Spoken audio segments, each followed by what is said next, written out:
أعوذ بالله من الشيطان الرجيم. بسم الله الرحمن الرحيم.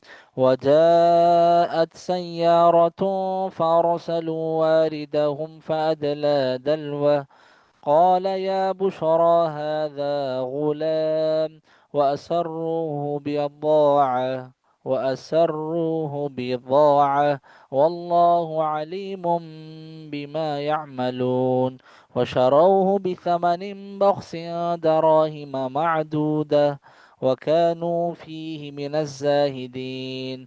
وقال الذي اشتراه من مصر لامرأته أكرمي مثواه عسى أن ينفعنا أو نتخذه ولدا. وكذلك مكنا ليوسف في الأرض ولنعلمه من تأويل الأحاديث. والله غالب على أمره ولكن أكثر الناس لا يعلمون. ولما بلغ أشده آتيناه حكما وعلما وكذلك نجزي المحسنين.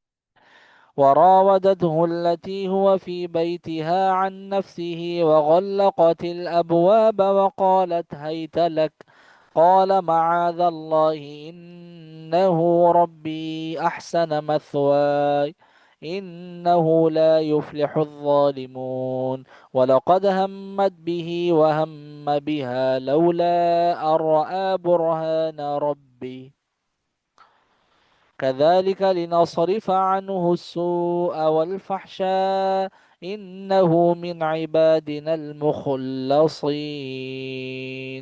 واستبق الباب وقدت قميصه من دبر وألف يا سيدها لدى الباب قالت ما جزاء من أراد بأهلك سوءا إلا أن يسجن أو عذاب أليم. قال هي راودتني عن نفسي وشهد شاهد من أهلها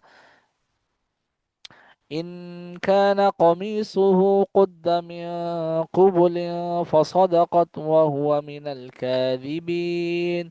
وإن كان قميصه قد من دبر فكذبت وهو من الصادقين. فلما رأى قميصه قد من دبر قال